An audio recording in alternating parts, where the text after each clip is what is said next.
여러분 안녕하십니까? 뉴스라이브 문을 엽니다. 약 석 달 가까이 미뤄졌던 등교 개학이 내일부터 순차적으로 시작됩니다.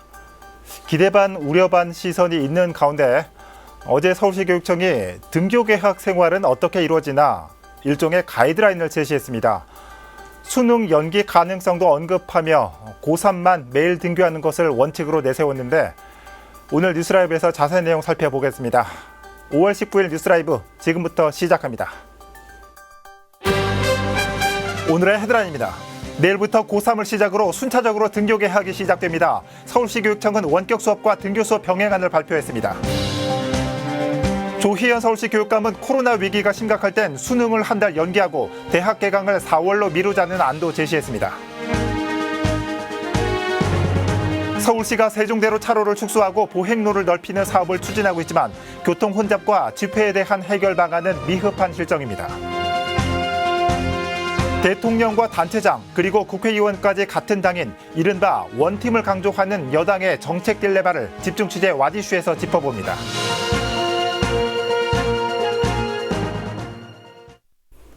서울시 교육청이 등교 개학을 앞두고 학교별 세부 운영 방안을 발표했습니다. 큰 골자를 살펴보면 고3은 매일 등교를 원칙으로 하지만 나머지 학년과 초중학교는 원격 수업과 등교 수업을 병행할 것을 권장하고 있습니다. 자세한 내용 전해드립니다. 20일부터 고3 학년을 시작으로 일주일 간격으로 단계적 등교 개학이 이루어집니다. 한 학교 안에서 학년별로 순차적 개학을 하면서 학생 접촉과 혹시 모를 감염 위험을 줄이겠다는 취지입니다. 서울시 교육청이 발표한 등교 수업 운영 방안 역시 교육부의 지침을 따르면서 학생들의 최소한의 접촉을 통해 안전을 지키자는 게 가장 큰 목적입니다. 방역에 최선을 다하면서 학습권을 지키는 학사 운영 방안입니다. 등교 수업 시기는 교육부의 방침에 따라 실시합니다. 학사 일정이 시급한 고3 학생은 20일부터 매일 등교를 원칙으로 하되 고등학교 1, 2학년은 학년별 또는 학급별 격주 운영을 권장했습니다. 유치원과 초등학교, 중학교는 원격 수업과 등교를 병행할 수 있지만 일주일에 하루 이상은 등교 수업을 해야 합니다. 유치원과 초등학교 돌봄교실은 등교가 시작되면서 학기 중 일상 돌봄으로 전환됩니다. 학교 생활 중 학생 간 접촉을 줄이는 방안도 제시됐습니다. 학교별 상황을 고려해 학년별 혹은 교실별로 등교 시간을 다르게 하거나 오전반, 오후반으로 학급 운영을 할 수도 있습니다. 하교 시간과 급식 시간도 탄력적으로 운영할 수 있고 특히 급식 시에는 거리 두고 앉기, 시간 및 장소 다르게 운영하기, 한 방향 앉기 등이 실시됩니다.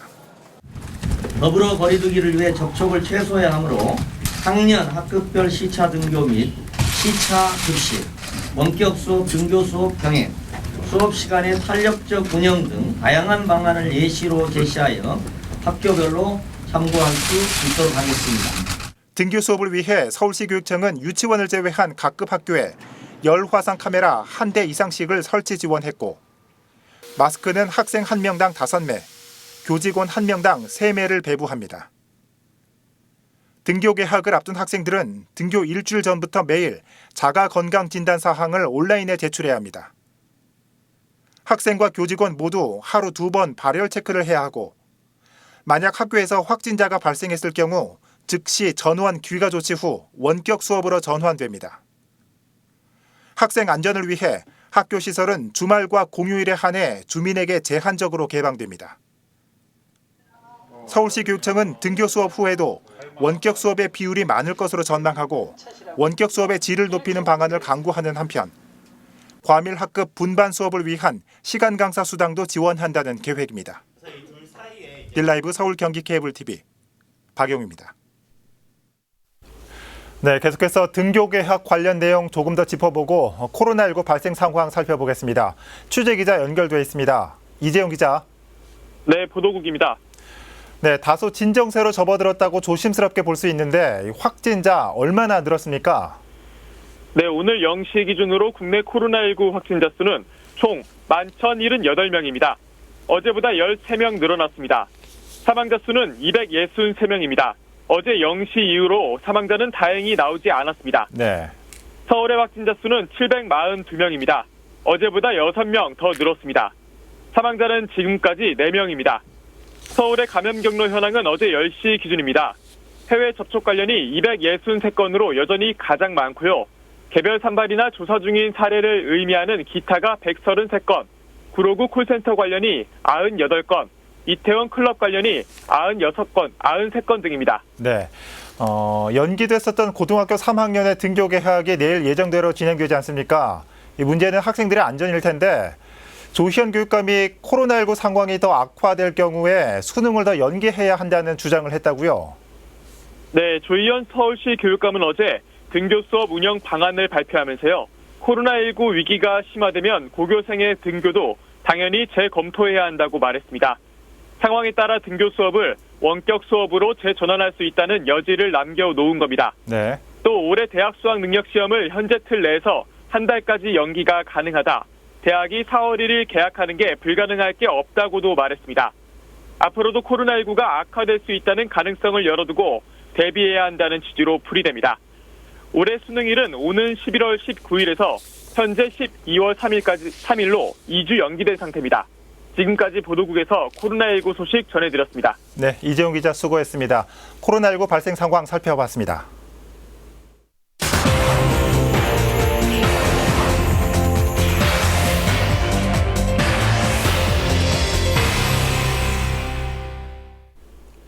서울시는 차로를 줄이고 보행로는 넓히는 이른바 걷기 좋은 도시 조성 사업을 추진하고 있습니다. 퇴계로에 이어 세종대로도 공사를 앞두고 있는데 광화문 사거리부터 서울역까지 이어지는 구간을 프랑스 샹젤리제처럼 만든다는 계획입니다. 보도에 이주협 기자입니다. 넓고 곱게 뻗은 도로, 서울의 중심도로인 세종도로입니다. 공공기관과 기업들이 몰려있고 관광객도 많이 찾아 차량과 사람의 이동이 많은 지역입니다.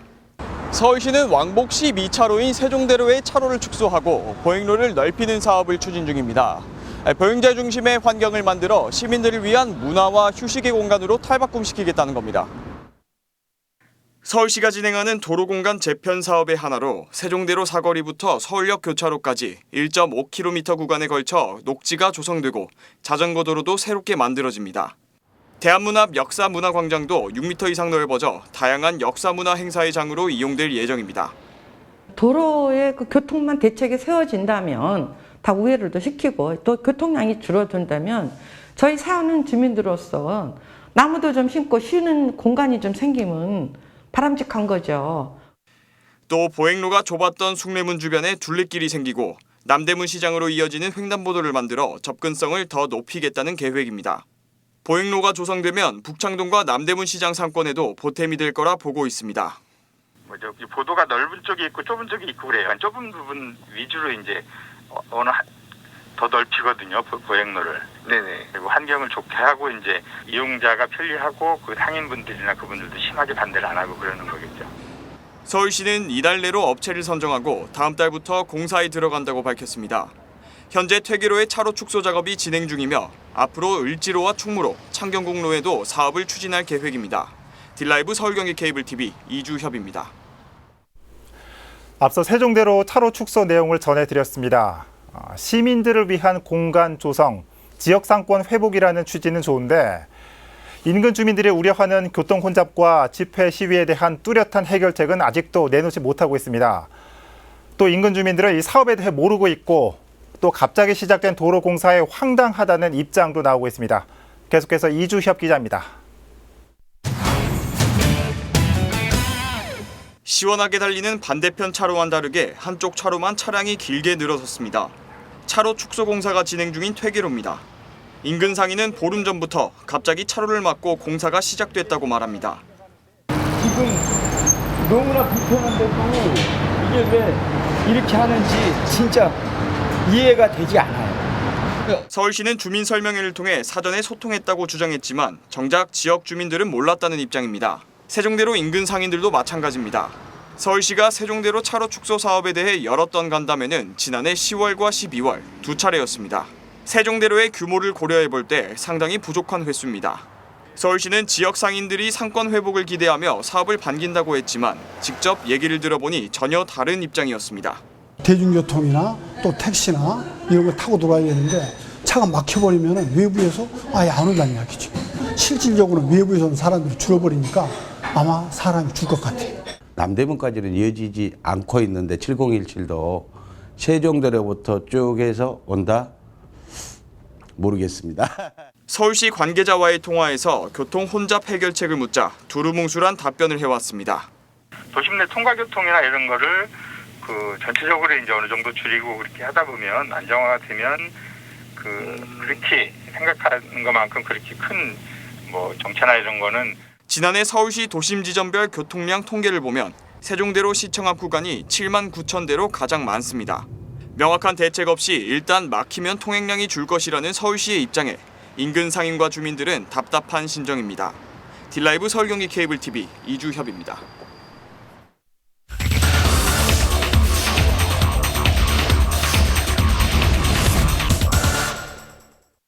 문재인 대통령, 박원순 서울시장, 또 김성갑 광진구청장과 더불어서 원팀이 되어 더불어민주당은 문재인 대통령을 배출한 집권 여당이고 서울시장, 금천구청장도 모두 더불어민주당 소속입니다. 문재인 대통령, 박원순 서울시장, 유병기 구청장과 원팀을 이룬 그런 힘과 실력이 있습니다. 이번 4.15 총선에서 당시 더불어민주당 후보, 지금은 당선인들이 토론회에서 강조한 발언들을 모아봤습니다. 공통으로 등장하는 단어 바로 원팀입니다. 원팀, 말 그대로 하나의 팀이라는 뜻이죠. 앞서 들으셨겠지만 더불어민주당이 배출한 문재인 대통령, 광역, 그리고 기초단체장, 여기에 국회의원까지 힘을 합치면 지역 발전에 시너지 효과를 낼 수 있다는 걸 강조한 겁니다. 그래서 이번 선거에서 많은 국민들이 원팀에 힘을 실어줬고 서울시에서만 41개의 원팀이 만들어졌습니다. 구로구 선거구도 이들 중 하나입니다. 광명시, 당연히 광명시를 설득하고 조정하고 해야 됩니다. 광명시도 여당 시장이고요. 경기도도 여당입니다. 원팀일 때 저는 가능성이 가장 높다고 생각합니다. 대통령, 총리, 도지사, 시장, 구청장, 시장, 국회의원 모두가 원팀인 더불어민주당이 더 잘하지 않을까 싶습니다. 구로의 수건 사업인 광명시로의 차량기지 이전은 이번 총선에서도 주요 이슈로 등장했습니다. 사업이 오랜 기간 지연된 만큼 원팀을 통해 돌파구를 마련하겠다는 것이 윤건영 당선인의 전략입니다. 광명 시민의 의견을 충분히 듣지 않고 추진되고 있는 구로 차량기지 이전을 원점에서 재검토해야 된다고 생각합니다. 구로 차량기지 이전 문제는 현재 광명시의 최대 현안이고 이것은 구로구의 수건 사업을 풀기 위해서 우리 광명 시민에게 떠넘긴 거라고 저는 생각합니다. 따라서 저는 구로 차량기지 광명 이전을 반대합니다. 같은 논리로 대통령, 경기도지사, 광명시장, 국회의원으로 이어지는 원팀을 구성한 광명시의 생각은 정반대였습니다. 원팀의 시너지를 사업한데 원점 재검토를 위해 발휘하겠다는 것. 정치권의 엇박자처럼 구로구와 광명시 역시 지금까지 구로 차량기지 이전 문제와 관련해 입장차를 좁히지 못하고 평행선을 긋고 있습니다. 환경영향평가 공청회에 이어 이전 이후 남은 부지를 어떻게 활용할 것인가를 고민 중인 구로구. 광명시에서는 환경영향평가 공청회는 파행으로 마무리됐고 최근에는 민관정이 함께 공동 대책위를 구성해 반대 수위를 높인 상황입니다. 구로 차량기지 이전지로 낙점된 광명시 노은사동입니다. 부지와 인접한 마을 곳곳에 걸린 이전 반대 현수막에서 현재 광명시의 민심을 읽을 수 있습니다. 구로 구민들의 오랜 40년 동안의 수건 민원 해결을 위한 소음과 진동, 분진, 이와 같은 것들에 대한 민원 해결이 문제입니다. 근데 이것을 광명시에다가 떠맡기는 식으로 만약 이것을 계속 밀어붙인다고 하면은 33만 시민들하고 민관청 모두가 다 합해서 이 문제는 극하게 대립이 될 상황입니다. 국정은 나름대로 그냥 넘어간 그냥 광명시와 상관없이 그냥 진행하는 거고 광명시도 이제는 그 국정은 안 들어주기 때문에 우리는 절대 그 자리 반대다. 반대 입장을 들어서버리는 거예요. 전문가들은 이러한 지역 간 갈등의 골이 시일이 지날수록 깊어지는 상황을 우려했습니다. 특히 국책 사업을 빌미로 한 밀어붙이기식의 사업 진행은 더 이상 통하지 않는다는 점을 강조했습니다. 구로구에서도 이 문제가 국토부가 게을러서 안 된다, 이 관점을 만약에라도 갖고 계시다면 버리셔야 된다라고 봐요. 광명은 신경도 안 쓰고 국토부는 계속 압박을 하는 전략을 취하게 되거든요. 그거는 과거에는 통했을지 모르나 지금은 안 통하는 거죠. 그렇다면 해법은 없을까? 현재까지 양 도시에서 모두 만족할 만한 해법은 나오지 않고 있습니다. 하지만 갈등 해소를 위해 너무나 당연히 필요한 과정이 있습니다. 지금까지 전무하다시피 한 양측의 만남입니다. 당선을 위해서 지역에 유리한 주장과 공약을 낼 수밖에 없기 때문에 불가피하게 그런 충돌이 일어날 수밖에 없는데요. 이제 선거가 끝났고 당선이 되고 났으니 이제부터는 당 차원에서 조금 조율할 필요가 있다는 생각이 들어요. 이건 지역 이기주의의 문제가 아니라 국가적 차원에서 어떻게 풀지, 또 민주당 차원에서 어떻게 풀지에 대해서 당이 중재를 해서 당선자들이 함께 논의할 수 있는 구조를 만드는 게 이해관계를 대변한다라는 것은 사실은 어떤 접근이냐면 이 서로 다른 입장을 가진 사람들이 모여서 상생할 수 있는 합의안을 만들어 보자라는 접근이거든요. 그래서 이거를 하기 위해서는 만나야죠. 원팀의 함정, 구로구뿐만이 아닙니다. 지금 이낙연 후보가 이렇게 대신고등학교 지키겠다고 합니다. 저는 원팀으로 추진을 하겠습니다. 문재인 대통령과 서울시장, 동작구청장, 옆 동네 국회의원의 협조까지 받아내겠습니다. 대신 중고등학교 이전은 없을 것입니다. 이미 서울시 교육청은 이전 승인 계획이 없고 서울시는 대신 중고 부지에 매입 계획이 없다는 입장을 제가 전달받았습니다. 지역 간 의견이 충돌할 경우 이번 총선에서만큼은 원팀의 장점을 살려 절충안을 공통공약으로 내놓았으면 어땠을까 하는 아쉬움이 있습니다. 하지만 아쉬움을 뒤로하고 전문가가 조언하는 해법은 감기 걸렸을 때 쉬어야 한다는 의사의 처방처럼 너무나 간단했습니다. 그 간단함을 외면했던 지난 10년, 이제는 원팀의 이점, 그리고 정치력을 발휘해 양도시 모두 진솔한 대화에 나설 차례입니다. 지금까지 와디슈였습니다. 우리 지금 만나.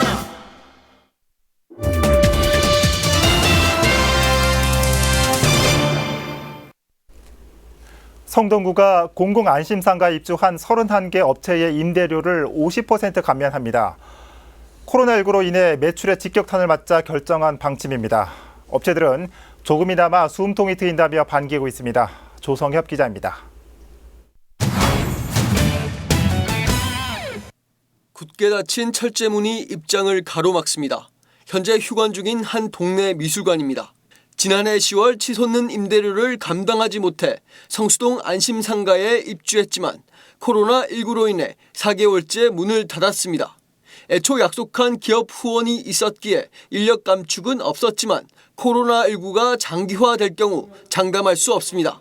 인력 감축 없이 지금 미술관을 운영하고 있고요. 코로나 상황이 좀 길어지는 상황이라서 저희도 그런 부분들에 대해서 많이 내부적으로 고민하고 1층 음식점도 사정은 비슷합니다. 장부에 달고 음식점을 이용하던 인근 공장 두 곳이 최근 폐업하면서 매출이 뚝 떨어졌습니다. 한 끼 4,500원까지 가격을 내려도 상황은 나아지지 않았습니다. 일이 없어 보니까 이제 그냥 망하고 망해오고 누구를 받았어. 이런 가운데 성동구가 안심상가에 입주한 31개 업체의 임대료를 50% 감면한다고 밝혔습니다. 이미 평당 48,000원 정도로 주변 시세의 50%에서 70% 수준이지만 코로나19로 인한 타격을 감안해 내린 결정입니다. 이에 따라 입주 업체들은 올해 2월부터 7월까지 6개월간의 임대료를 할인받습니다. 임대료를 선납한 경우는 이달이나 다음 달 중 환급할 예정입니다. 임대료 8월 달까지 유예를 하고 그다음에 직원관리비를 전면 감면했습니다. 31개 업체에 대해서 임대료 50%를 감면하게 되었습니다. 입주 업체들은 그나마 다행이라고 입을 모읍니다. 이 감면을 통해서 인원을 지속하는 것들에 대해서 많은 도움이 될 것으로 지금 여겨지고 있습니다. 아무래도 도움은 되죠. 아무래도 더 되면 너무 좋지. 한편 성동구는 코로나19 전국이 더 장기화될 경우 임대료 전액 감면도 신중히 검토할 계획이라 전했습니다. 딜라이브 서울경기 케이블TV 조성엽입니다. 용산구가 한남동 공영주차장에서 추가로 선별진료소를 운영합니다. 이태원 클럽에서 발생한 코로나19 감염 확산에 따른 조치로 진료소의 운영 방식은 워킹스루입니다. 환자와 의료진의 대면을 최소화하기 위해서입니다. 운영 시간은 오전 10시부터 오후 5시까지입니다. 서울시가 연 매출액이 2억 원 미만인 자영업자와 소상공인에게 현금으로 140만 원을 지원합니다. 서울시 자영업자 생존 자금은 25일부터 다음 달 30일까지 온라인 신청이 가능합니다. 신청자의 출생연도 끝자리에 따라 평일에 오부제로 신청이 진행되며 주말에는 누구나 신청할 수 있습니다. 방문 접수는 다음 달 15일부터 30일까지 진행되며 사업장이 소재한 자치군의 우리은행을 방문해 신청하면 됩니다. 다만 서울시 특수고용 프리랜서 특별지원금과는 중복 수령이 불가능합니다. 중랑구가 중소기업과 소상공인의 자금난 해소를 위해 중소기업 육성기금 30억 원을 추가 융자 지원합니다. 사업자 등록증을 소지하고 3개월 이상 지역에서 사업을 운영하고 있는 업체가 대상으로 대출금리 0.8%, 업체당 2억 원까지 지원됩니다. 융자 신청은 다음 달 3일까지 구비 서류를 갖추어 중랑구청 기업지원과로 방문 신청하면 됩니다.